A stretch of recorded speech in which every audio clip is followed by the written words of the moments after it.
Katie, because of your previous involvement in Scientology, do you tend now to feel like all religions or faiths are damaging? Or do you think that they only have the potential to be? For example, we know there are several cults that seem to be based on Christianity, but in reality are very much in opposition to the actual teachings of Jesus. What are your thoughts? I'm not down with organized religion.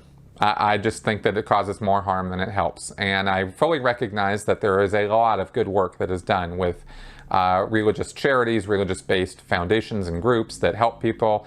And I'm totally fine with that. I got nothing on that. I got nothing nasty, critical to say. As you've heard on this show, I don't even try to rag on individual volunteer ministers who go and provide relief or try to do whatever they can and at disaster relief sites, or for, you know, if they engage in charity or anything like that. I'm fine on all that, right? I think all of that can happen without the religion, but I know that for some people, they have to feel compelled or obligated to do those things because of their religious beliefs, and, you know, if that's where they're at, then fine.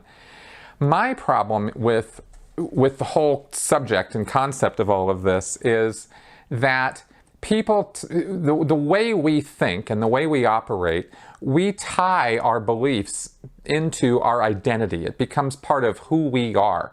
And we're not so good at separating that out and critically examining our beliefs, our ideas, our opinions, whether it's religious, whether it's political, you know, even whether it's anything that we get partisan or biased about. We make it part of us. The stronger those beliefs become, the more they become tied into who we see ourselves as being. And I think that's why people take it so personally when you say critical things about their political opinions or about their religious beliefs. And it really shouldn't be that way.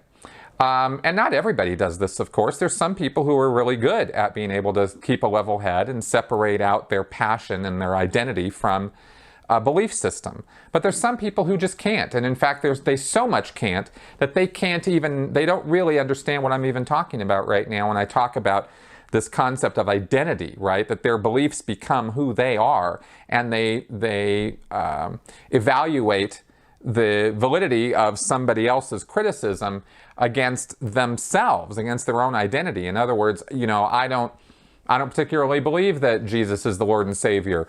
And they take that as though you've personally attacked them because you're attacking part of their identity, right? It's so much a part of who they are that they can't stomach or fathom or have, you know, or they're not willing to listen to anyone being at all critical of those beliefs.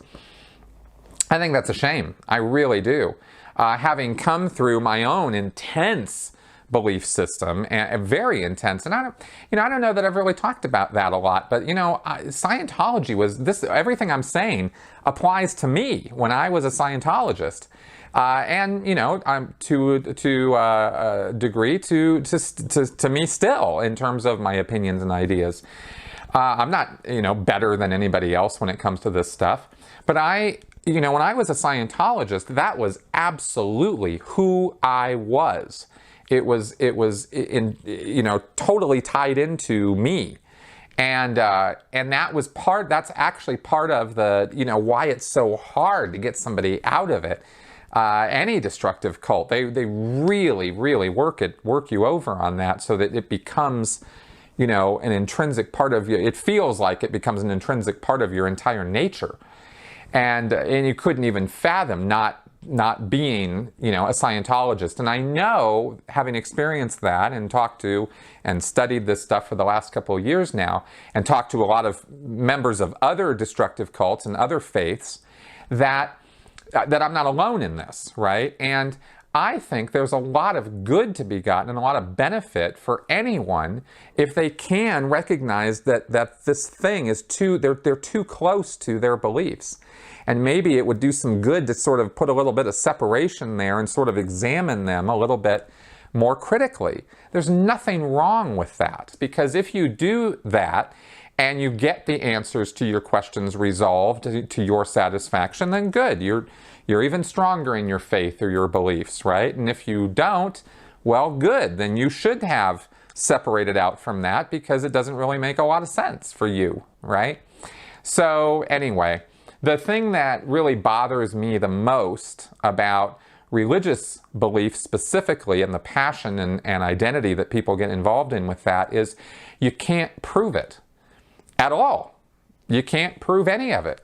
Now, I can't prove that your beliefs aren't true either, so you don't see me sitting here going, you shouldn't believe those things, and those things are awful, and how dare you. But